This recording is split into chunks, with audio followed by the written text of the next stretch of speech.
G'day everybody, and for those who have come in late, you're listening to Expand the Fence podcast. He washed ashore the sole survivor of a shipwreck, and upon the skull of the man who killed his dad, he said, "I'm mad, I must eradicate piracy, injustice and cruelty, and all my sons will follow me, so evildoers will believe that this man cannot die." The Phantom, the ghost who walks. The Phantom, enemies beware. The Phantom's always there, but you won't find the Phantom.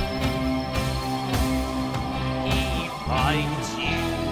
Hello, we are the Chronicle Chamber team, and this is Expand the Phantom podcast. Our website is chroniclechamber.com, and you can contact us at our email, which is chroniclechamber@gmail.com. You can subscribe to us via our YouTube channel or via iTunes, or if you're an Android user, one of the many apps that they have. This is episode 184, where we get to chat with Terry Beatty. My name is Jermaine, and today I'm joined by Stephen. How are you, mate? I'm very well, Jermaine, and yourself? Yeah, good, mate. It's been an eventful couple of weeks in the Parker household, but no, looking forward to life returning to a little bit more of normality, and looking forward to today's chat as well. So am I. I really am. One thing you've got to mention in the intro, will we have our new newsletter up by the time this goes live? Oh, I don't know, but yes, with the whole Facebook fiasco, we've decided that we can't just rely on Facebook. So we've got a few things in the works. And Stephen, you're going to be taking that one on board. So I'm looking forward to what you're going to be producing with this one, mate. Cheers. Should be good. Yes. So as always, if you wanted to know what's going on in the world of Chronicle Chamber, but more importantly in the world of Phantom, make sure you keep an eye on our social media, but also our website as well, where everything is, and you won't miss out on anything. So today we are going to be joined by one of 13 people who has been credited as a Sunday artist. Now, we are including ones like Carmen Infantanto and Eric Dosha as well. So Terry is the artist, as we said before. Now, Terry worked on 11 stories between the dates of January 29th, 2012, and the last one on May 7th, 2017. Terry, how are you, sir? I'm good. 184 episodes. That is a lot of Phantom chat. Oh, it surprises us sometimes too. You already know more about me than I do, because I couldn't have. If someone asked me how many stories I worked on, I'd have said I have no idea. It was 5 years. How many stories is that? I don't know. Jermaine is a walking encyclopedia of knowledge. That's fantastic. Oh, yeah, no, there's this thing called Phantom Wiki that helps. So. Don't stay self-short. Every time I ask you a question, you've got the answer right nearly straight away. I do want to say to the listeners and viewers right away, the folks who are watching, this is not my office. I've invaded my wife's office for the day, but I've dragged my convention banner in here so that you know who I am. So. Very good. And whereabouts are you, Terry? Like, I'm over here on the eastern side of Australia, and Jermaine's on the western side of Australia. It's about 6 o'clock in the morning where he is. Whereabouts in America are you based there? I actually, I'll not tell the whole story, but we don't really talk about where we live. We had a little cyberstalker problem. Oh. Include 2 fellas. One of them actually from Australia, but I won't hold that against you guys. No worries. He's from Melbourne, if that makes any difference. Oh, yeah. We don't really talk about where we are, although it's. I will say it's 3 p.m. here. 3 p.m. in America. Yeah. Cool. Yeah. Sorry, I didn't want to get specific. I just meant you're over in America somewhere. I just like to get the time zones going. And shout out to all our Melbourneites. They are a bit of a weird bunch. So I'm in Ballarat. So there's only that one guy. Everybody else there's great. Yes. No. Yes. All right. So thank you for joining us, Terry. This is it's always a privilege to be able to talk to Phantom creators and kind of get a bit of an insight into their mind and why they've done certain things and stuff. So really looking forward to today. I So will be happy to answer whatever questions you can throw at me. Okay, well, we might start off simple and we might go all the way to the beginning. So, could you tell us a little bit about yourself, like where you kind of grew up, your age or your age range, if you don't want to go into specifics of that, and then just tell us a bit about how you wanted to become an artist, and and kind of like the progression of you know of that, whether you went to art school and stuff, and then we can kind of go from there. Okay. Well, I went to art school in my bedroom reading comic books and trying to copy them onto manila paper as a little kid. That was art school. Not ashamed to admit, 63 years old, earned every gray hair on this head, thinning hair. I'm not turning around to show you the back at this point. No, see, yeah, got that going too. Sad, isn't it? Yeah, except I'm 20 years your junior. Yeah, well, yeah. Or over 20. I was born in a little town in Iowa called Muscatine, which was notable only for the fact that Mark Twain lived there briefly as a teenager. His older brother ran the newspaper there for a while. They tore the house he lived in down in the 1950s and put up a gas station. That's how much respect they have for history. My father was an English teacher. My mother was a housewife, but she loved artwork. And so there were all sorts of art books in the house. Dad loved stories. You put those together and it's comics. Thanks to my three older brothers, they brought home a lot of comic books, mid 1960s, when I was starting to learn how to read. Early Marvel comics, Silver Age DCs. And those were a big influence on me. And we also had sort of the last run of the great adventure strip artists in the newspapers. Hal Foster was still drawing Prince Valiant. Roy Crane would still start out the stories in Buzz Sawyer, and before he handed them over to his assistants. Milt Kniff was doing Steve Canyon. And I just loved all that stuff from day one. We did not have the Phantom in our local paper. It was in a paper that I saw occasionally. I was always like thrilled to see that because I knew that was one of the big adventure strips. But I did not get to follow that regularly until I was like a teenager and subscribed to a publication that ran the Phantom strips.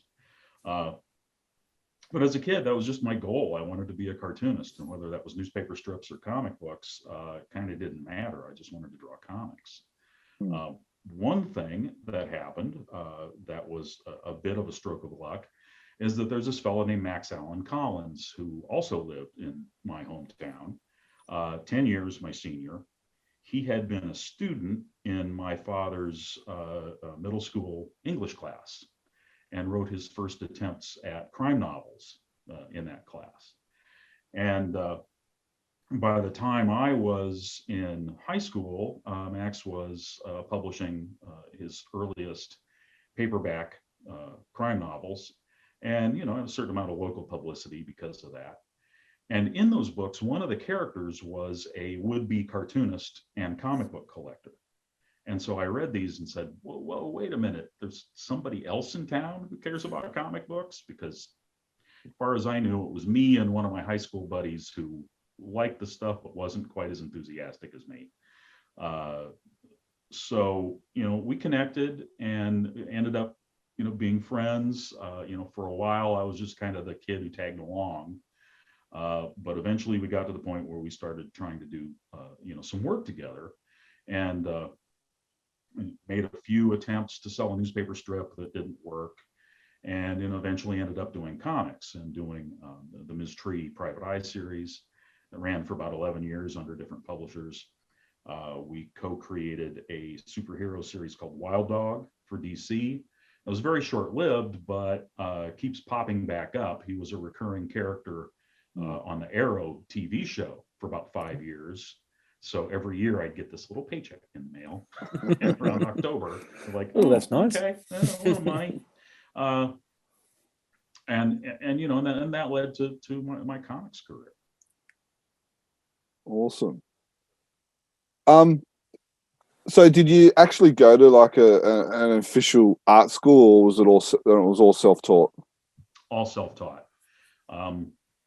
The Joe Kubert School started up about the time I was starting to break in and to be getting published.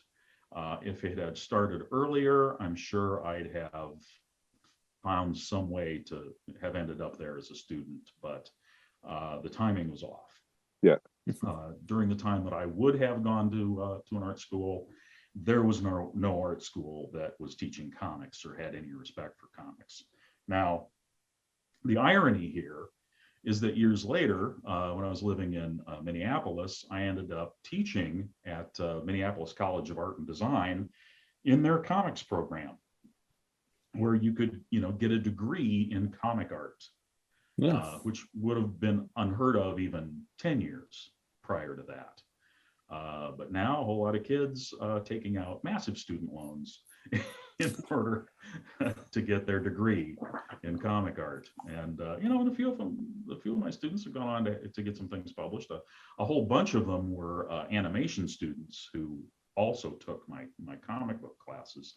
And some of those students have really had, terrific careers, several of them working on major features at Disney and other studios. Oh, wow. So that's nice to see. It's a very small percentage, really. But this is true of art school anywhere. Very small percentage that actually go on to solid art careers, because it's difficult, and there's a lot of competition.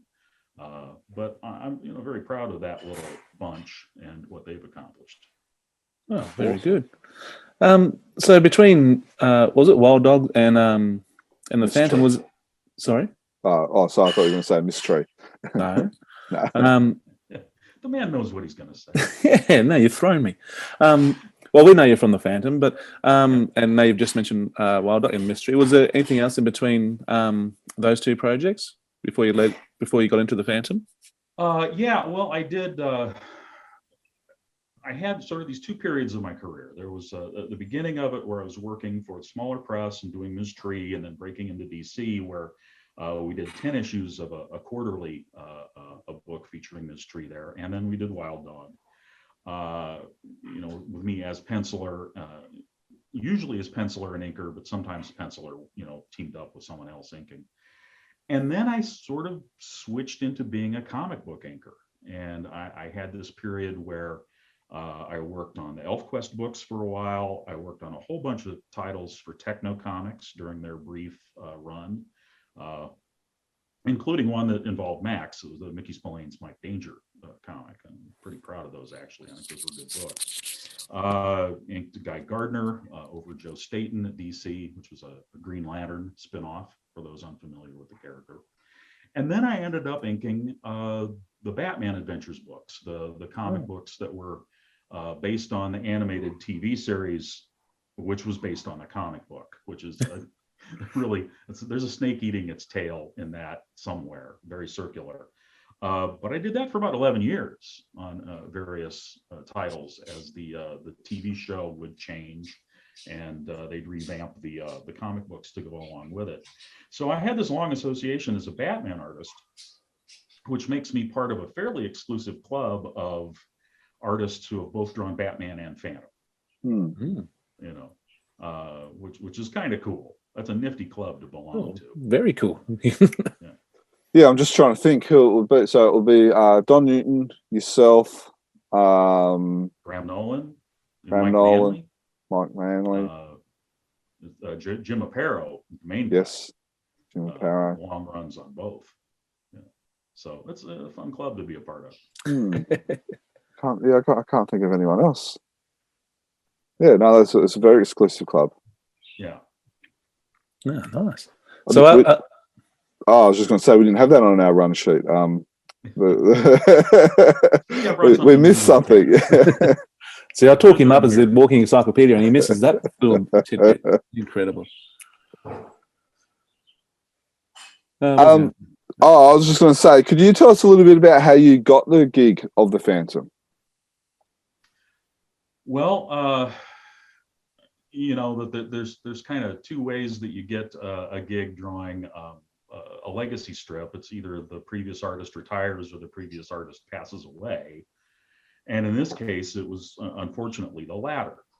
I heard through the grapevine from some of my fellow cartoonists and Mike Manley and Tom Smith, who had colored the strip for a while, that Eduardo Barreto had passed away, and that King Features was looking for somebody to take over the strip. And my initial thought was, man, that just, I don't want to be a vulture and just swoop in and try to grab this job because somebody passed away. And those guys gave me a little talking to and pretty much said, somebody's going to draw it. It might as well be you. They need somebody to take over. And this is how it works. And so I sat down, and I had other work going on at the time. I don't remember what it was, but I had something else I had. I'm sure it was important. Yeah, well, there were deadlines and bills to be paid and work to be done. But I sat down and just did a one-off drawing of Phantom and Hero and Devil, and sent it to the editor and said, hey, could you consider me, and gave him my backstory of the kind of comics I'd worked on in comic books. And he liked what he saw and contacted me. This is Brendan Burford, who was the editor at the time at King Features, comics editor. And he said, okay, we're going to need the script for, this next Sunday. Now, we're not hiring you. We're basically trying you out. Now, this will be published, but, you don't have the job yet. We're just trying you out. Let's see. So he sent me the script, and I said, well, when do you need it? And they were terribly behind because they had not really been aware of how ill Eduardo was, and he had fallen behind schedule very badly because of that. And they weren't initially informed that he passed away, and some time went by before they figured out what was going on. So the strip was in pretty tight shape as far as deadlines were concerned. And they needed it real fast. And I thought, man, I'm not sure I can do that. I've got this other work on my plate. And then I realized, yeah, the other job I'm doing is a one-off thing. This could last for years. I'll just sit down and draw. Yeah. And so, I knocked the Sunday page out and sent it to them. They liked it. They sent me the script for the next few weeks and said, well, okay, well, let's keep going, see how we do. And I did those, and they approved of those, sent me the paycheck. That's the most important thing, by the way. Get the paycheck. And then they sent me the script for the whole next story. And if you know this, but Tony DePaul would write an entire story at once. He wouldn't write a week and then every week would write the next strip. He would write the whole darn thing. And so they just had me drawing it. And about 3 months down the road, I was on the phone with Brendan, and I said, Brendan? I said, yeah. Do I have the job yet? He said, oh, yeah. You have the job. Yeah. They never really told me until I asked. All right, fine. But again, that's something I'd wanted to break into the newspaper strips for years. Max and I tried a couple attempts that just didn't make it. And so, fine, it's a thrill to be in the newspapers like my cartooning heroes, although with far worse printing and much smaller than those great strips of the old days. But what are you gonna do? You gotta go with the flow. So, do you have much of a relationship with Tony DePaul? Like, did you meet him at all? Chat to him, or was it just a matter of you get the scripts and Never do the met artwork? Tony. Chatted with him. I don't even know if I ever chatted with him on the phone. It may have all been emails back and forth. But no, we never met. Yeah. There were a couple times when he was off on one of his legendary motorcycle tours around the States, and swung nearby where I was, but never made the detour to come see me. So, one of these days, perhaps we'll meet, but so far, nope. And that's not unusual. That's really not unusual in comics. There's a great many of the people that I've worked with in comic books that I never met. Some of them, my best friends, and spent a great deal of time with.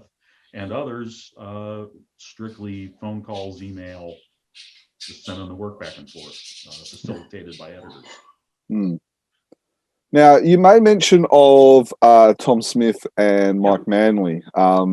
So did you have a relationship with them before? Because both have a fairly strong history with the Phantom. Tom Smith was the colorist for Tony DePaul, and for yourself, for quite a while, I believe, and Mike Manley, who's the current daily artist as well. So did you have a bit of a relationship with them? They're guys I knew through the grapevine, through the comics business, and through the internet. I think I may have been at a convention or two where Tom was also a guest, but I've never actually met Mike in person. I consider us friends, and we've known each other a long time. And the fact that we both do, we were both Phantom artists, but we also both work on the soap opera strips for King Features. My Rex Morgan strip and his Judge Parker strip are sort of sister strips, because they were created by the same writer. And when both of us came onto those strips, they were written by the same writer on those features. So we have a lot in common, and we do a lot of comparing of notes and griping with each other about things we can't gripe about publicly. So is that the Comics Kingdom comment section? Oh, well, I will publicly gripe about that. So yeah. Crikey, the peanut gallery. Yeah.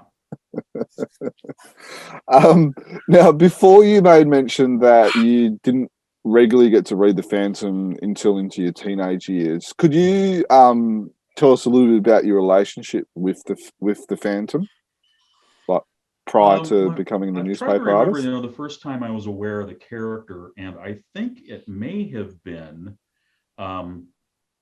Warren Publications, were the same people who published Famous Monsters magazine and Vampirella and Creepy, did a one-shot superhero magazine in the 60s when the Batman TV show was a big deal, and the Batman movie was coming out. And it was all articles about superheroes in the movies or television. And so it was, Batman TV show and Flash Gordon serial and the Phantom serial. And of course, I probably already knew Phantom from reading on comics history. And again, like I said, when we would go to a cousin's house or something, I would see this other newspaper, the Times Democrat from Davenport, Iowa, that ran all the King Features strips. And they had Prince Valiant and Flash Gordon and Phantom, and Johnny Hazard too, which I loved. And so I was just aware of the character from early on. And then there were the King Features comic books. And I know I had the 3-pack that was a Phantom, a Flash Gordon, and a Mandrake comic that all came in a little plastic bag all together. So those were the early exposures to it. Didn't really get to read it regularly until 1970s. And I subscribed to this wonderful comics fan publication called the Menominee Falls Gazette. And it was a weekly comic strip newspaper published by just a couple guys out of Wisconsin. And it was tabloid sized, black and white. And they would run an entire week's worth of dailies on each page. And then they had Sunday strips too, of all the current adventure strips, some vintage adventure strips, and then European adventure strips, and even Australian, because they ran Airhawk as well. And that was my big exposure to the Phantom, where I finally got to read it every week. That sounds awesome. Along with all these other strips as well. And yeah, the day that the Gazette arrived in the mail, that was just like, okay, I'm going to my room. See you later. That was just hours, perusing all these great comic strips. Yeah, no, and occasionally they had the Phantom. I think it was on the 100th or the 150th or something. They actually had a full-size drawing of the Phantom on the cover and all that. Yeah, he made the cover occasionally. I mean, it was like a 50-page thing, so it was about once a year that each strip would end up on the cover. Everyone's got to get a go, I suppose. Yeah, they would rotate them, but and another thing I've got I've got show and tell stuff here. Oh, I love show and tell. Also, there were the Gold Key comics that had those painted covers by George Wilson, and those were really attractive. I don't have any of those here, but I do have, of course, this, which is also a George Wilson cover. And that image of the Phantom, the way he painted the Phantom, is what I always had in my head when I would draw the character. I don't know if you compare my Phantom face behind me with that George Wilson face, that's not too far apart. Even though, Cy Berry, of course, is the touchstone that I think any modern Phantom strip artist would lean on for, well, that's what the strip should look like. But Wilson was a big influence too. Yeah, we hear that a lot about Cy, but I think it's also important that artists can bring their own style to the character and not just copy Cy all the time. Well, that's true. Absolutely true. And I don't think I was, slavishly imitating anybody. But I also feel that when you come to a feature like this that does have sort of an established look, that you shouldn't stray too far from it. That's right. And as much as I enjoy, the Ray Moore and Wilson McCoy versions, it would be really cool to draw in that simpler cartoony style, but I know that wouldn't fly, So it's Cy Berry school all the way for the Phantom. But of course, adding your own touches and your own style. So, what is it about the Phantom that makes him special for you? Why are you so drawn, or why were you drawn to the character? Well, he's unique, and he is the first masked costume hero in comics. He's a great design, and there's this mysterious, background to him. And also, as a kid, growing up in the '60s, I was a big fan of the Tarzan books and the movies, because those showed up on my TV every afternoon. There was a local kids host called Jungle Jay, and he wore the pith helmet, and he'd say, "Hey there, Jungle Heirs," and they'd show Tarzan and Bomba and those Jungle Jim movies, which are those are pretty terrible. But as a kid, that was a big deal. Those crazy jungle adventures, and a Phantom tied into that as well. I have to say, I'm going off on a crazy tangent. Jungle Jay also, weekend evenings, was Dr. Igor, and he showed the Universal Monster movies. And as a kid, I wanted to be Dr. Igor when I grew up, because the same guy, but a different costume. He had a fright wig and a lab coat. And as Dr. Igor, he would say, "How you are, kids?" and then show the scary movie. And then make jokes that probably went over my head, because there was trying to sneak dirty jokes onto the air on a kid's show. Again, wanted to be Dr. Igor when I grew up, but just never quite made it. But it was just all part of that adventure hero thing that was major when I was a kid. Somebody made a point the other day I saw on Facebook. It was an animator was talking about the fact that current kids animation shows are all about kids having adventures, whereas when we grew up, it was all adult characters having adventures. And I think that's an interesting generational shift. That my son watches Steven Universe. I watched the Tarzan Lone Ranger Hour. And the kid, if there was ever a kid in those shows, there would be the annoying sidekick you wanted nothing to do with. So very different time. No, it's a brilliant point, actually. Because even when they redo classics like the new She-Ra, that she's a kid rather than an adult in the 80s. We're actually talking about this privately the other day, about the new version of She-Ra and the old school version of She-Ra, and Jermaine had the two photos, or two pictures rather, side by side. And I just saw the new She-Ra looked like an annoying brat, and the old school She-Ra looked like she was just about to whoop her butt without raising a sweat. Well, I have to say, having watched a good chunk of that with my kids, the new version's pretty darn good. Oh, right. I have to give it a go, except I've got sons that might still get into it. Oh, I watched it. Again, I'm not the audience for that. I'm not the intended audience. My 9-year-old and 12-year-old are, and they, they'll eat it up with a spoon. So they're doing something right. I guess it's all about probably making it more, what would you call it, more relatable to them as well. But it's a great point. I've never really thought about it. And then when you said it, I'm like listing off all the TV shows that my kids watch. It's like it's all full of kid characters. Now that you mention it, it's there. And what we watch, She-Ra, He-Man, Defenders of the Earth, they're all adults, or Batman. You are younger than me.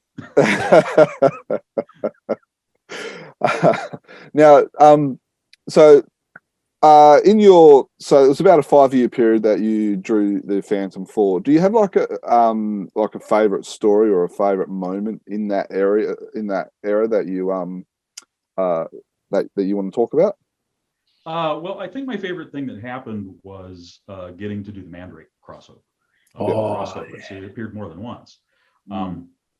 Because when I came onto the strip, Tony asked me, he said, "Was there anything you'd like to do? Was there any kind of story, you'd especially like to do? Because I can write, for you in that case." And I said, "Well, let's ask King if we can bring Mandrake in." Because to my understanding, Phantom had appeared in the Mandrake strip briefly, but Mandrake had never appeared in the Phantom strip, at least in the newspapers. And I thought, well, it's about time we make that happen, doesn't it? They've established they're part of the same universe. They're both Lee Falk characters. And, Mandrake was in its final days at that point. In fact, Fred Fredericks actually retired during the period that our crossover story was appearing. That's a nice touch. Weirdly, I'm the last guy to have drawn a new Mandrake story in the newspapers. And it should have been Fred, because Lord, he drew that strip for something like 47 years. Since the 60s, I believe. Yeah, just amazing. And he was, I think, like 90 or something by the time he was retiring. That's one nice thing about newspaper strips. Apparently, you can do this job until you croak. Because there have been a couple of guys who literally were 90 years old and still drawing newspaper strips. And considering our mortgage and my kids still having to go to college, I'm probably going to be one of them if there's still newspapers. I'm just thinking, comic strip artist and the Pope. The two jobs you have until you're dead. Possibly. The getting to do Mandrake and Lothar, that was a lot of fun. That just ticked off my my little fanboy wish list right there, because there's another great comic strip character I got to draw. Yeah, so we were very appreciative of it. Yeah. Was there one or two stories? Two stories. Two stories. Yeah. The one on the cruise ship and the other one where the other one was primarily about Lothar. Yeah, and that's the presidential election. That's the one. Yeah. No, the Mandrake. Oh, sorry, you go. By the way, I'm proud of updating Lothar's wardrobe and putting him in a shirt with leopard skin pattern on it, but not just the vest. I thought, come on, we got to update this a little. Yeah, it's what was it? It would have been about 2015, 2016 or something around then. Or you know better than I. But yeah, no, it was very timely for an update. The cruise ship story was probably one of my two favorites of the era that of your little reign there. It was a very fun story. It was a lot of fun to draw too. I mean, getting to draw all those costumes and such. Although a funny thing, King Features told me early on, they said, "Okay, you got Mandrake in the story, but don't draw other King Feature characters for the costumes." I said, "Really? I can't have people dressed as Blondie and Dagwood or Popeye in the back?" No. It's something their lawyers told them, I'm sure. That seemed silly, and I think something of a missed opportunity. But yeah, especially with that guy who was writing. He was trying to guess. He was trying to guess who the Phantom was, and it was a fun story. I've actually got when you came to Australia, we'll talk about Australia down the track, but you were selling some of those pages from that story, and I've got one of those pages from that story. It was such an iconic moment of what you did. A funny thing that Phantom fans might not realize, and I got Tony's okay to do this, is I actually took that guy, the heavyset guy in the superhero costume who was in the Phantom story. I actually had him make an appearance in Rex Morgan in a sequence that took place at a comic book convention. So that is the one official Rex Morgan Phantom crossover. That guy showed up in both strips. Oh, wow. Oh, very good. Yeah, I didn't know that. The other thing I liked about there's a scene when they're dancing, and you've got it's got the big oversized panels. You've broken the traditional 3 layout, and then there's the music notes and stuff like that. I'll if you just bear with me. I'll see if I can actually pick that up and share it on the screen. So. Well, you've brought up something that that initially made me extremely happy, and then ultimately made me quite sad, which is the big panels. That was something that Eduardo Barreto had started, and I thought it would just look great because you really could make a splash and do something different by taking that section of the Sunday page layout, and if you just look at it as one big panel, you could break it up into whatever you wanted. And you could also do, show a full figure and show someone falling off a cliff in ways that you can't in a panel that's this shape. This is not good for showing somebody falling off a cliff. This is. Yeah. And I asked the syndicate, I said, can we really do this? Because it doesn't break down into a quarter page format. It's fine for half page and third page and the full tabloid, but it doesn't break down into the quarter page. And I said, no, it's fine. Nobody's running the quarter page. And so we did it for months. And then I found out that not only were there some newspapers still running the quarter page format, but the syndicate set up a Phantom page where they showed the strip in the quarter page format, and they had to jump through hoops to reconstruct something out of those panels that worked in that way. And it just, ruined the artwork and the storytelling. It was a mess. And I thought, well, all right, we can't do that anymore. So, That's a shame. Yeah, it is, because it really freed me up to be able to draw much more dynamic images. Yeah. At least I didn't have that horrible restrictive format that Alex Saviuk got stuck with on the Spider-Man strip, where every panel is exactly the same size and there's a huge gutter between every one of them. And it's thought, that's just awful. And especially for Spider-Man, you need some room. I mean, let him break out. But for some reason, there was some thought about how they were going to reprint those or something, where they insisted that every panel had to be the same. Yeah. Or before you joined us, I was asking Jermaine about that, and he showed up a couple of pages and thought, oh, that's right, the nice big slide. Yeah.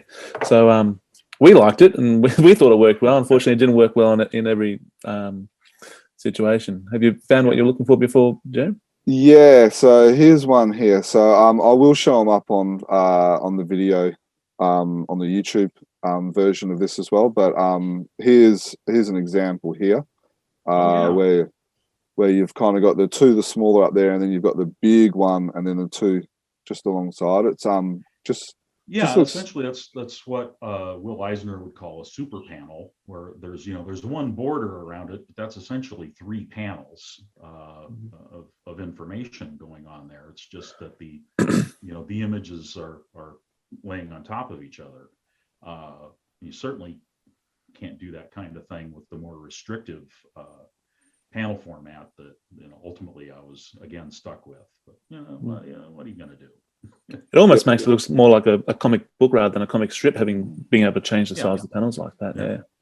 Well, if you look back at newspaper strips from the early days of the strip of the strips, cartoonists used to be given an entire page in the Sunday comics section, and they would draw the strip however they wanted in that full page. And sometimes they would draw the main feature and then have what they would call a topper strip or a bottom strip that was just a secondary feature, like Jungle Jim was to Flash Gordon. And ultimately, as the years went by, they started breaking those down into, well, okay, you get a half page. And then they started breaking those into smaller and smaller strips. And by late 40s, early 50s, it was, all right, you have to draw it to this format so we can break it down in all these different versions that we can offer to newspapers so that they can sneak an advertisement onto the page initially. And then it became about putting as many strips on the page as possible to save paper. All to the detriment of the strips themselves. Yeah. That's a long story. Yeah, they got no benefit out of it. And then we get closer and closer to the paper trying to read it. Yeah. Yeah, no, it's just like it's the thing that I loved about yourself and Eduardo's area was just that breakout. It was just amazing. It was amazing change and something that I had never seen as a fan. And then when it was published in a free comic, it was just a lot more dynamic. Mm-hmm. Yeah, and again, it broke down just fine into a comic book page. It's basically the same as the full tabloid page for the newspapers. So, yeah, it worked, just not for the quarter page. What are you gonna do? Yeah.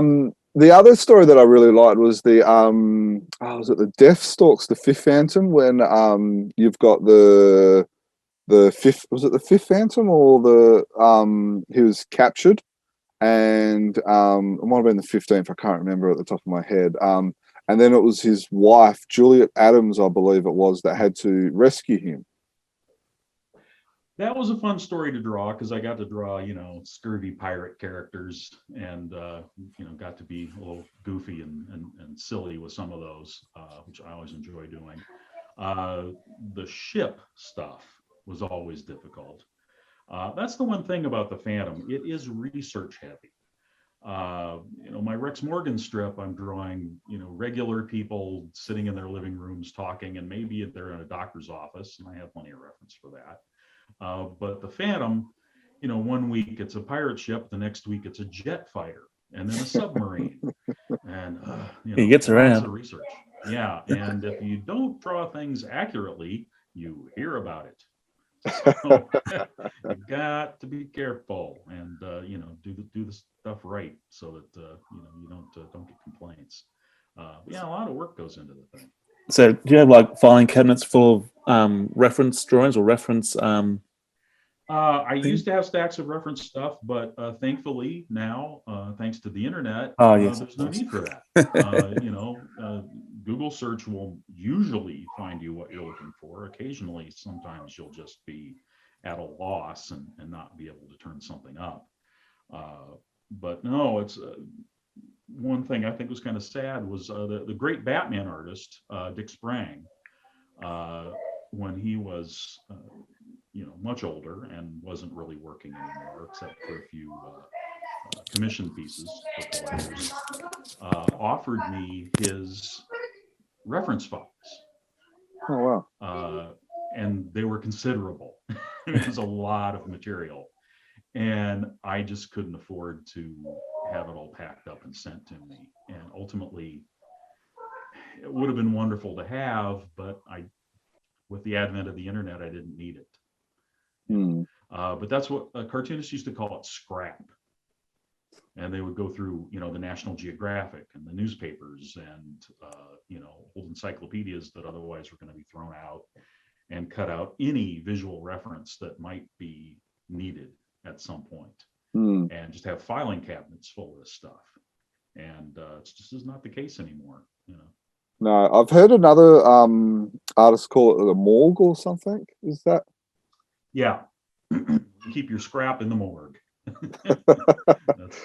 I don't know how those names came to be, but that's what they call it. Yeah, no, it's just I once heard a story about it was from Lee Falk. He was after, I think he was with Phil Davis, and they were after a picture of a person on a horse, and they could not find it. So this was back in the 40s, I believe. And so they got a page from Flash Gordon, I believe it was, and they used that as reference. And then like 5-10 years later, he was talking to the artist who drew it, and he was saying how he actually used that drawing that they copied as a reference for another drawing. So yeah, I've heard that story. Yeah. Yeah, it's pretty funny. Well, cartoonists, referenced each other all the time.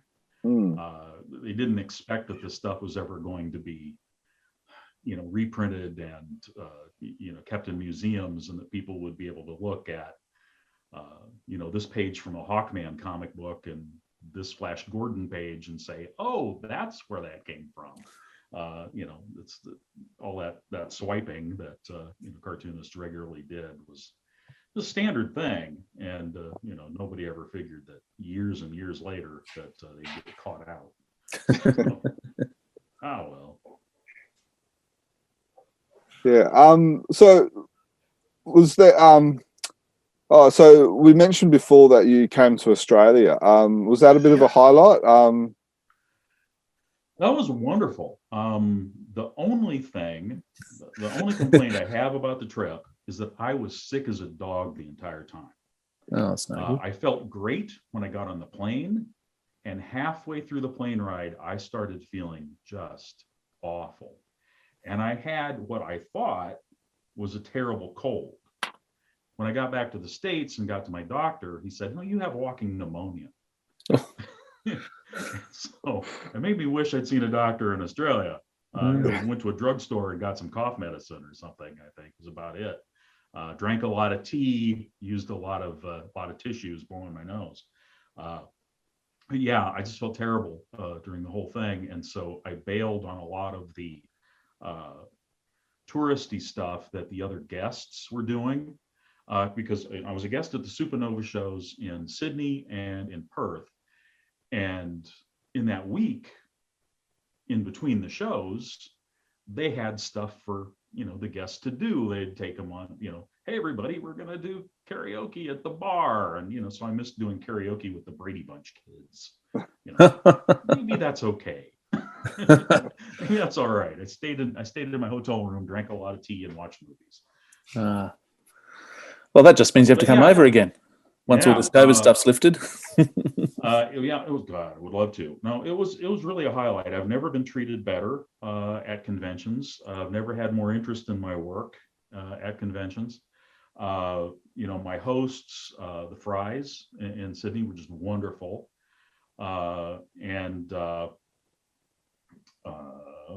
I'm gonna forget his name. The guy who's involved with Frew now, Phantom artist. Glenn Ford.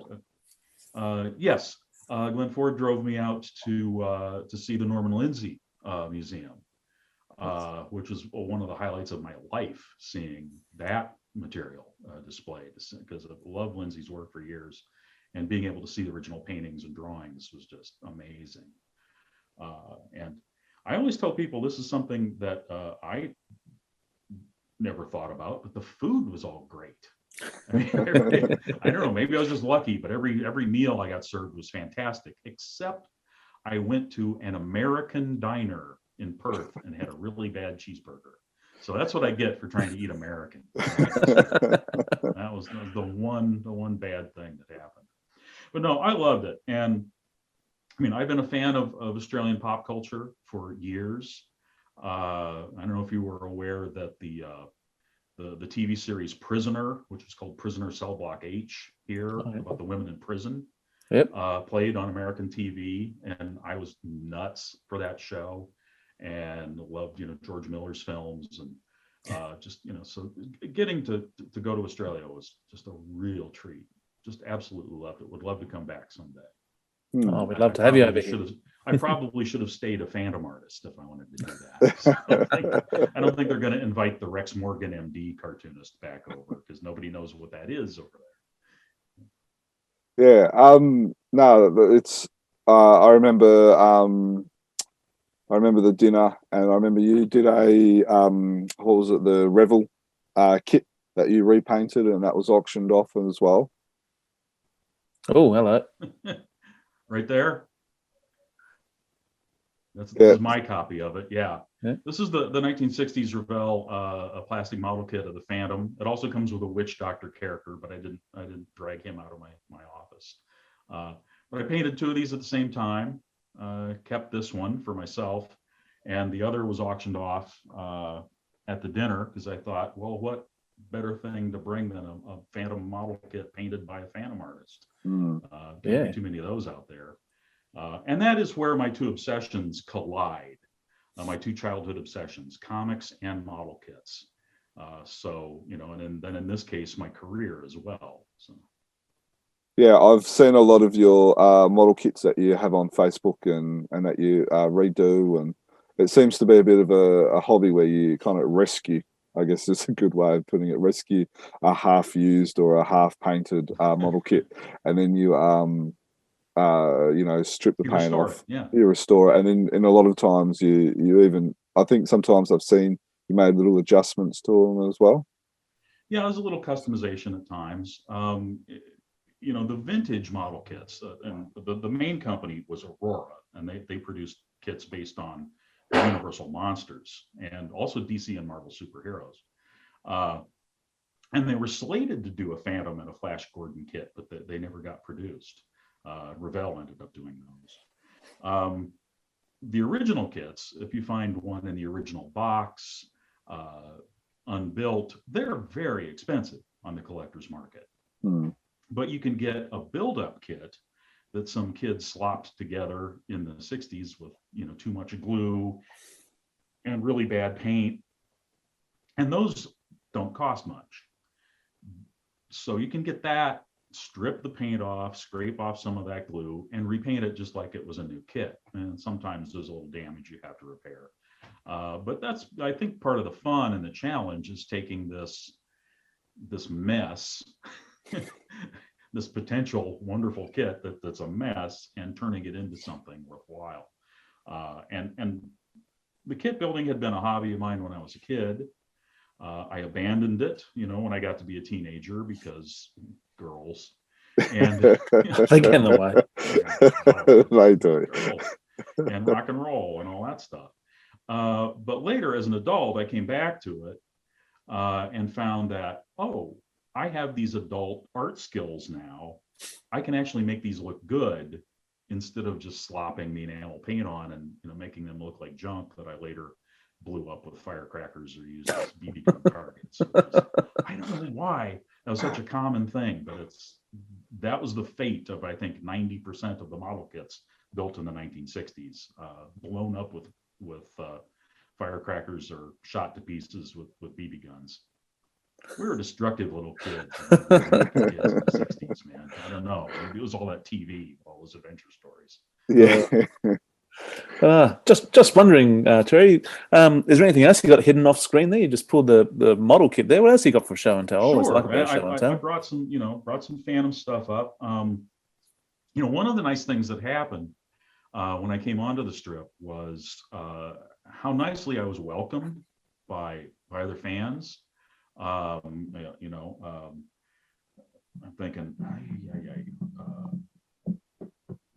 a Pistol Pete Klaus, you know, would always sending me stuff. Ed Rhodes, who unfortunately passed away far too soon, sent me, you know, great reference material when I, you know, was in trouble and couldn't find what I needed. And then, you know, so I had a fan, I don't even remember who this was, and I'm ashamed of that, but I had fans send me this, which is my logo panel, just, you know, burned onto a wooden plaque that hangs on the wall in my office. And that's so cool. And just, you know, out of the blue, that arrived in the mail one day. And I am not the Phantom collector that you are at all, Jermaine. Clearly, like I was telling you earlier, my focus is comics in general, and Phantom's just part of it. But I do have a few nice pieces. This was the first Harvey issue. I'm trying to get it without reflection on it. It's kind of hard. This was a gift from my buddy Jamie Graham, who runs Graham Crackers Comics in Naperville, Illinois, and elsewhere. I was the guest at a comic book show, and he just walked over and handed it to me and said, "You should own this." I was like, okay. Yeah. Yeah, you should. I will not argue with you about that. A few older things that I've had for years. Phantom arcade card. There's a whole series of this of comic strip characters. You put, I think it was a penny into a machine and get your collector's card of, you know, your favorite comic strip character. And there's the Phantom. This Ray Moore version. What else do I have here? Now this is a book that shows up quite often, but not always in Dust Jacket. Ooh. And so I was very happy to find this. There's a whole series of these Whitman books that are essentially juvenile novelizations of comic strips. And this is, the only Phantom book in the series. There's Dick Tracy, and there's, trying to think of some of the others, Smiling Jack, all sorts of other adventure strip characters. There's even Blondie and Dagwood, which I've never read. I don't know how you make a novel out of Blondie and Dagwood. But isn't that a great cover on that? Yeah. I mean, what a great image.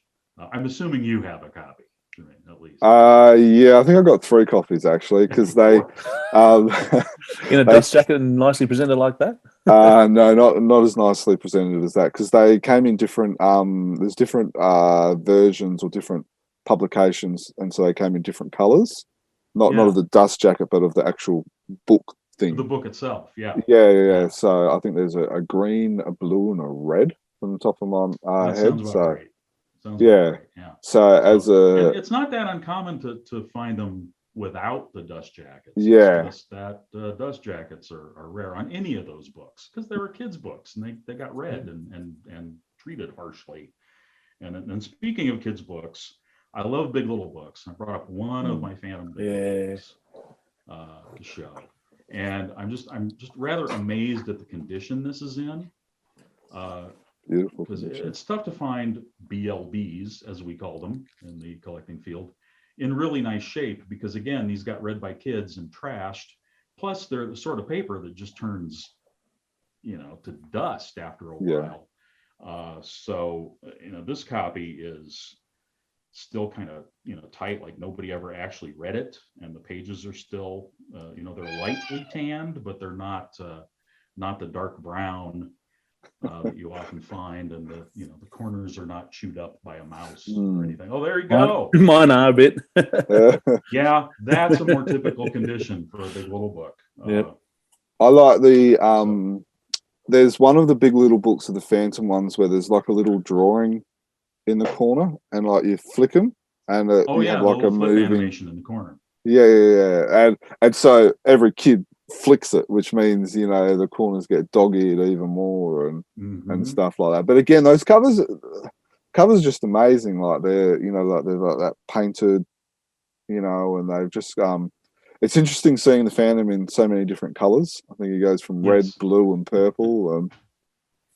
But of course, he was always purple in the U.S. I never knew he was different colors until much later. Started exploring and finding out that different countries he had different colored costumes. So do you get a bit of a kick out of seeing your stories being published throughout the world with the Phantom and stuff like that? I do get a kick out of it. That's about all I get out of it. There are no royalties paid on those reprints, which is one of my minor complaints about King Features. King Features has been very good to me. That's one thing about the comic book business. When you sign on to do a legacy strip, it's pretty much just one payment for doing the work, and whatever else they do with it after that, you don't get anything more. But it is encouraging. It's nice to see the work reprinted when I do see it, because it's fairly rare that anybody bothers to send me a copy. Oftentimes I'll have to track those, the reprints from different countries down myself if I want a copy. I was spoiled a little bit at DC for years, because whenever there would be editions from other countries of primarily the Batman work that I did, they would send me a stack. So I have, French hardcover albums of my Batman work. I have Russian Batman comics. And it's a lot of fun to see the work reprinted in a different language. But any Phantom stuff I have, it's because some fan has been nice and sent it to me, or I tracked it down myself. Were the Australian fans nice and gave you some free comics? I can't recall whether they must have. But the fans were very nice. What the fans mainly did was they lined up to get my signature and buy artwork and have me do sketches, and it kept me very busy. Like I said, see, in the US, my comics career was I drew a small press detective comic book about a female character that wasn't a cheesecake or pin-up-y sort of thing. It was just a more straight detective for an audience that was mainly interested in superheroes. So, you know, that that did not make me a superstar. And then I was a Batman inker. And because I worked on Batman, that was a big deal. It wasn't necessarily me, it was Batman. And so during those years, conventions were very good for me because I was a Batman artist and people had me draw Batman for them. After that, when I got the Phantom gig, people in the US don't really know the Phantom anymore. You know, the comic book collectors of the Marvel DC sort just aren't that familiar with them. And so the lines at my table got smaller and smaller during those years. Now that I'm even no longer doing the Phantom and I'm just doing Rex Morgan, which is a soap opera strip aimed at a much older readership, there is no point in me doing a convention at all in the US. Not that we're having any, of course, thanks to COVID. We're all just stuck at home because apparently we have no idea how to manage this. That's a whole nother story. We probably don't want to go into. No, we'll stick it to a Phantom podcast and not a political podcast. We don't want to boast about how good we're doing over here. Just pandemic. Okay, so when I got to Australia, and suddenly there's just people lined up, you know, wanting to talk to me and get my autograph and talk to me about the Phantom and tell me, oh, you know, the Phantom is the first comic they ever read and their dad loved the Phantom and it's such a thrill to be the Phantom artist. It was a fantastic experience. I had not had that sort of experience at a convention really ever. So it was an enormous treat. I really loved those convention appearances, despite the fact that I felt like death warmed over the entire time, and really hope I didn't make anyone else sick. That's the thing I worry most about. It's like, just in the herd. So sick. I hope I didn't pass that on to anybody else. What do they call it? They call it the con flu or something. Yeah. When somebody flies you over from the US to Australia, you show up for what they flew you there for, no matter how you feel. I remember you had some little trading card size sketches, and I think you had about a dozen of the Phantom ones. And I think I was at your table, like I think it opened at 10 minutes, and I think I was there at about 10 minutes past 10, and all the Phantom ones had already been gone. Yeah. Well, one thing I discovered doing conventions over the years is, you know, you've got your big time collectors who are happy to come in and buy a big expensive piece of original artwork from you. But there are also the people who would love to do that and can't begin to afford it. And so it's nice to have some smaller pieces that are bargain priced. And if I can sit down and just, knock out a quick portrait of a character on a sketch card, then that's something that's affordable that people can buy, and they've got a piece of my original art, and they feel really good about that. So again, if I ever do conventions again, that's probably something I'll continue to do. But conventions are off the table for a while. Well, I have to say, I kind of lost my enthusiasm for conventions, at least here in America too, because like I said, they're not Phantom fans here like they were in Australia. And also, comics conventions have become less and less about comics, and they're more about media and pop culture, and harder and harder to find the kind of things I'm interested in there. In the last few shows I went to, I went just as a general admission guy. I didn't sign up to be a guest. I just went and walked the floor and found friends of mine who were guests and chatted and had a nice time and bought a couple books, and it was lovely. I didn't have to spend hours behind a table telling people, no, I'm not Stan Lee, which is actually a question that almost every comic book convention guest has had. Are you Stan Lee? And I said, oh, no, I'm not Stan Lee. Wow. I also got, are you Lee Falk? No. He's been dead a while. Yeah. Wow. So do you still have any of your Sunday pages to sell for that? You're talking about. Yeah, I do have some of the originals left. The stack has gotten smaller and smaller. And, I didn't draw every one of them as a physical original. My first bunch of pages were completely digital. And then that was partially because of having to do them fast and get the strip back on schedule. And then because I knew there would be a market for the original art, I started, at least inking them on paper. I would do a digital preliminary in my pencils, basically, and print that out in light blue on Bristol board, and then ink that by hand so that there was a hand-inked original. And then toward the end, as I was also doing Rex Morgan and time constraints became a serious problem, I switched back to digital again.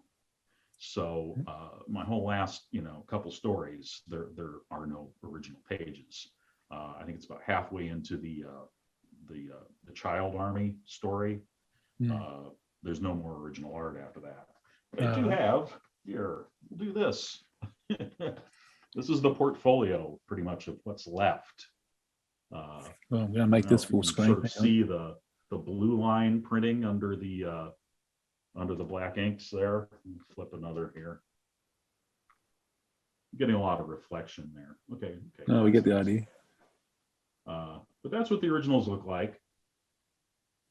Oh, wow. And they are hand inked. The lettering and the borders and the blue line pencils are all digital and printed, but everything else is hand drawn.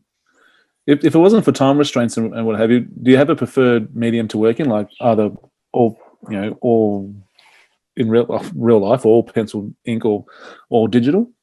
At this point, I have never drawn a Rex Morgan strip on paper.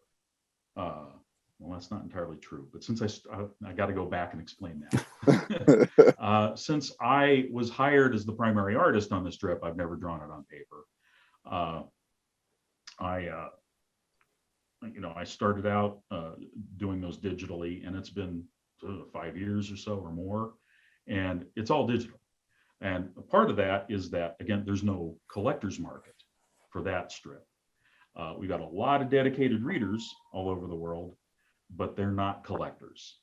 And very few of them would be interested in buying the original art. And if I had drawn all those strips on paper, I would have a room in my house just with them stacked to the ceiling. And there's no point in that. So there's just so much more that can be done with digital. It makes the job so much easier, so fast, so much quicker. That I really do like working digitally. Now I've got a thing coming up where I'm going to have to do some real world drawing, and I'm kind of nervous about it because I haven't drawn on paper for so long, except a few little doodles with my kids. That I think I need to do a little practice and get back up to speed and actually drawing with pencil and pen. Oh, cool. That kind of leads into what I was going to say next. If you still accept, or if you ever had, do you accept commissions? So do the pencil and pen on for a commission? I haven't for quite some time. I still owe several to some friends of mine, actually. I'm amazed they're still my friends, for trades that we did ages ago. And it's just severely embarrassing at this point that I haven't gotten those drawings done yet. But my drawing board isn't even set up in my studio. I have a big desk in there where I work on my model kits and do other projects. But my drawing board is deconstructed and sitting in pieces in my garage. So I haven't done, a real brush inked finished drawing on Bristol board in years. So no, not taking on commissions. And part of that has to do with just not having the time. Doing the Rex strip 7 days a week well, it appears 7 days a week, and I have to draw 7 strips per week. Takes up a full work week. And then I try to give my weekends to my family. And that's why, and we hadn't talked about this, but that's why I don't draw Phantom anymore. Yeah. Because trying to do Rex plus the Phantom Sunday, I was working 7 days a week and long hours. Because again, Phantom was more research heavy, more involved than drawing the Rex strip. And I did it for about 2 years and then just said, I can't. I can't do it anymore. And as much as I hated to walk away from the Phantom, because it's a great gig and it's a wonderful strip and I love doing it, I was drawing the Phantom Sunday, which paid X amount of money. And then I was doing Rex Morgan Sunday and Daily, which paid like 3X money, because it's, just that much more work. And got kids to feed and mortgage to pay. And I said, well, I have to stick with the Rex and wave goodbye to the Phantom. And it hurt, but, I think if I'd tried to keep up that schedule, you might not be talking to me now. You might be hosting a sad memorial for the guy who worked himself into a, well, not so early, but early grave. Well, I'm glad we're not. Yeah. Yeah, no, I think that was our next question we were going to ask is why you stepped aside. Was it a decision that you were tossing, like you were going over for a while? And yeah, and and it wasn't easy. Like I said, I worked for years and years in the business, and finally here I am drawing one of the great adventure strips of all time. And to walk away from that was tough. Now, the Rex Morgan strip, that was in the local newspapers when I was a kid, and I ignored it because it was a soap opera. It was all about, boring, wealthy people, like a senator has a tumor. Who cares? There's no fist fights. There's no jet planes. It just didn't appeal to me. Yeah, no. But as, an adult, now that I can write it and draw it, I'm getting to put my own stamp on it and to do a lot of different things with it, and really kind had of some fist fights and yeah, I still haven't had a couple fist fights, I think, but not a lot, not nearly as much as in the Phantom. There's no good mark rings or anything, none of that stuff. So yeah, for me having the background I have, to walk away from the classic adventure strip for a soap opera was a really tough call. But like I said, a lot of reasons behind it, and frankly, I love doing Rex, and again, especially because I get to write it now. When I came on, I was working with another writer who apparently had been talking about retiring for a while, and eventually between him and the syndicate, they decided that it was time for him to walk away, and I convinced them to give me a shot at doing the 100% of the job, and I ultimately couldn't be happier with what I get to do. I get to sit in my living room with a drawing tablet, an electronic drawing tablet, and binge watch stuff on Netflix while I make up stories and have my kids walk in, and I say, "Can you stop a minute and pose for me?" Because I'm drawing kids in the strip, and it's in the newspapers, and I get wonderful, appreciative letters from people and emails from people who have been touched by some story I've done that touches on an issue that's part of their lives. And that's really rewarding. It's just terrific. Then there's the people on the Comics Kingdom comment section, but those are different people. Those are not fans. They're just crabby people who want to complain about stuff. They're the trolls on the comment section who won't take the time to actually email you and contact you and do things properly. I don't know who shows up every day to complain about a comic strip. What is that about? It just seems very, very odd to me. I mean, there are comic strips I love, and I wouldn't show up every day to say I love them. I would once in the blue moon, I'd say, "Hey, I love this strip. You're great. Keep it up," and then go on about my life like a normal human. literally, there are people who post every single day complaining about the strips, and I just think they found a place where they can complain about something. Yeah, they like living under their bridge and just poking their head out to make sure you know that they're still there. For those of us who don't know the Rex Morgan strip, and you're saying there's a daily and there's a Sunday, is it the same as a Phantom, where there's two separate stories, like there's a daily story and there's a Sunday story, or does the Sunday story continue on with the dailies? No, it's the same continuity. Yeah. So, that was one nice thing about the Phantom strip, because there was different continuities. You could have a different artist on the Sunday strip than on the daily, because we didn't have to coordinate. It was fairly rare that I would, early on, maybe give Paul Ryan a phone call and say, hey, what about this character? Do you have reference on, on this location or something?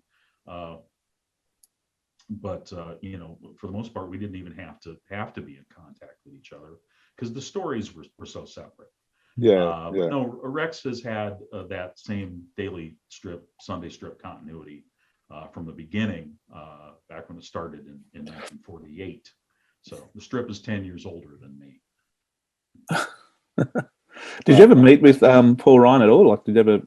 I know I had met Paul prior to working on the Phantom at comic book conventions. We'd met a number of times over the years and had admired his work in comic books. I don't think we actually saw each other at all once I got the Phantom gig. And he was gone fairly soon, which is just startling that happened. The early years, my early years on the Phantom, I mean, I followed somebody who passes away, and then the guy doing the dailies passes away, and it was like, well, this is, ouch. Not the greatest track record here for the early years of the strip. But that's, like I said, that's the way it is with the story strips. Cartoonists are not forever, but the comic strips are, in some cases. Phantom lives on. Yes. There's that classic saying, what is it? The Phantom is dead, long live the Phantom. So yeah. I remember meeting Paul Ryan as well. He's such a lovely guy. Absolutely. Yeah. Oh, I do have one little story though about yes, one of please. the reasons. One time I called him and was looking for reference for something, and I was reminded of this looking back at some of my Facebook posts earlier today. There was a scene that took place where Phantom and Mandrake, and they were in front of the corral where Heroes is kept. And I thought, okay, well, that sounds very specific. I better go look up reference for that. And I looked through years of Phantom strips, years and years. And I finally found one panel of the corral. And here's Phantom standing here. Here's Hero. Here's some black lines indicating wooden posts and rails. That was the corral. Okay, that was it. Yeah, all right. I guess I didn't really need to go look that up, did I? You pretty much had free rein to do what you wanted on that one. Yeah, pretty much. And it was brilliant. It's cartoonist shorthand. I mean, cartooning is a simplified way of drawing. You draw things as simply as possible whenever possible. And that was as simple as could be. It was just, wow, well, that was worth the research. I found the panel as well. You found it? Oh, that's funny. Well, this was my version. Yeah. The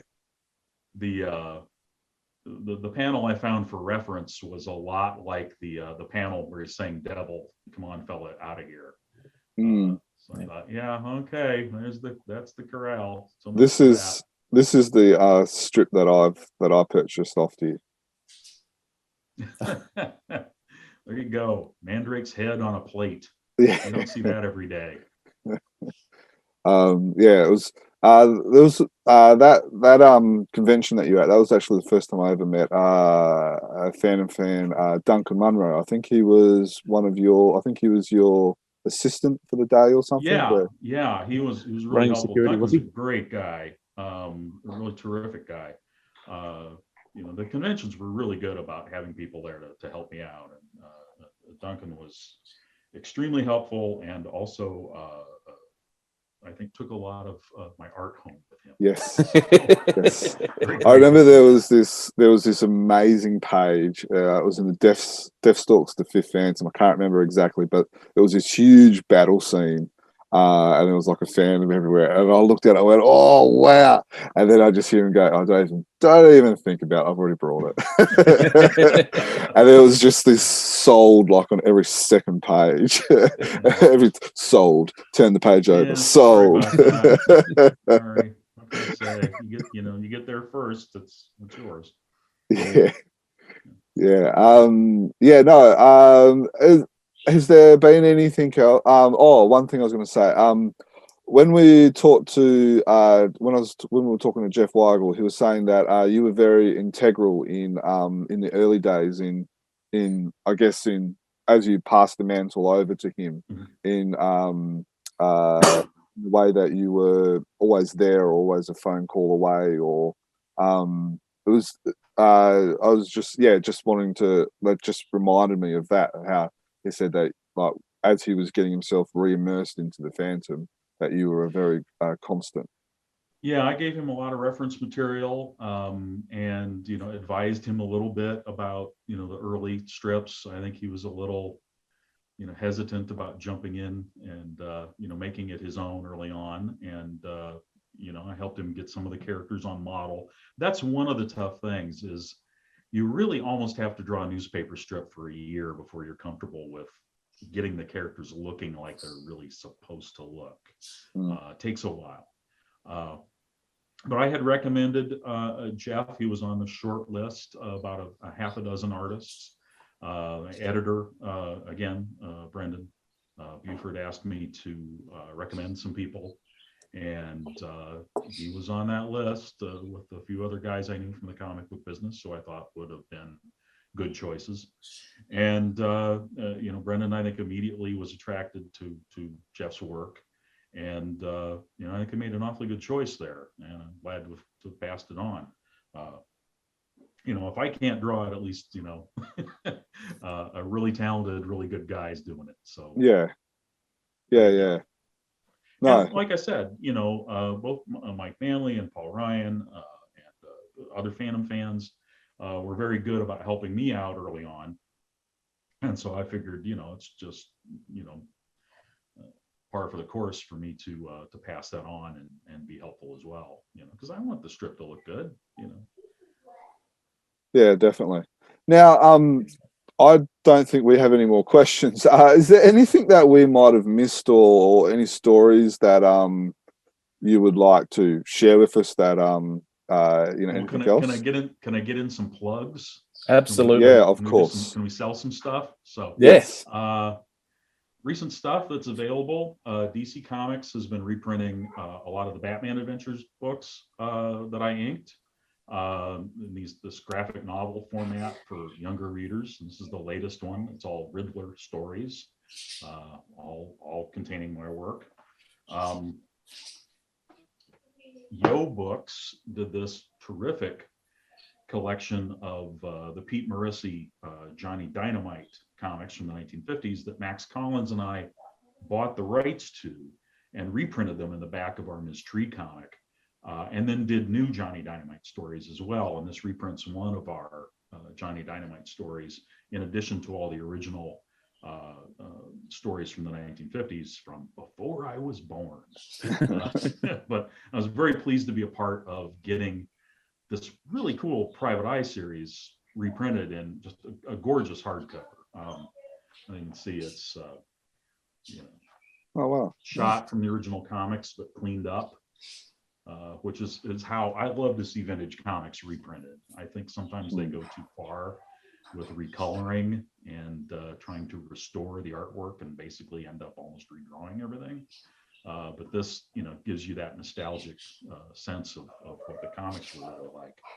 And then the other thing is that Titan and Hard Case Crime are reprinting Ms. Tree, the Private Eye series that Max Collins and I did for well over a decade. In a series of trade paperbacks. This was the first one. Second one's out. Third one, we're getting the cover approved right now. So, there's, I think, going to be 5 or 6 total on those before we're done. And of course, some of my Phantom stuff is being reprinted in, various publications around the world, but that's all up to somebody else. Yeah, there's been in Regal Publishers, which is an Indian publication at the moment, that have just reprinted the Mandrake story, which we were talking about as well. So yeah, if you don't get a copy or anything like that, let me know and I'll ship one over for you. We'll do. And so, where can people get those books? Any good bookstore, or do you have a comic shop? Bookstore, online sellers. I would prefer people go to their comic book shop or their local bookstore and order. But barring that, if we really need to make the multi-millionaire, billionaire people wealthier, you can order online from the large online ordering service, name of which I won't mention. No, we won't mention them. I was actually in my comic book shop yesterday. I knew I didn't have anything to pick up, no Phantom stuff to pick up. But yeah, there was a book that I'm after, and I could go online and do it, or I could ask the comic shop to go through that way. And in the end, I still get the book, but who gets the help? Who gets the extra bit of cash? It's the brick and mortar guys who are struggling a bit. So yeah. Absolutely. Yeah, definitely. Do you have a website or a blog or something like that as well?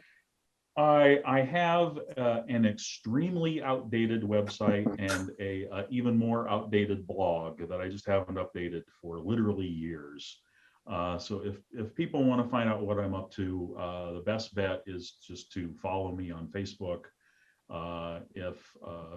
Again, not to get political, but if they're going to be offended by my politics, which I post about quite a bit because it's America and things have been a little crazy here, and I can't ignore it. There's a Terry Beatty artist page that is strictly just for my comics, primarily the Rex Morgan strip, but occasionally other stuff as well. Awesome. So that's the best bet. Just check out what I'm doing there. No worries. So don't try to friend me. Just follow me because I don't know if I think I just pushed the wrong button then. Okay. You are a good friend. Well, it's been great talking with you, Terry. But you were saying earlier when you had there was a bit of a period in between comics where you had another life. Kind of the same thing happened with me where I went and did other stuff, and then I remember being a news agent and I was getting stuff for work, and I turned around and there was a whole row of Phantom comic of the Fru. I thought, oh yes, picked them all up and got straight back into collecting again. Got in touch with got onto Facebook and got into the collector groups and all that sort of stuff. Has been great. But that was around about the time where you were doing the Sunday strip.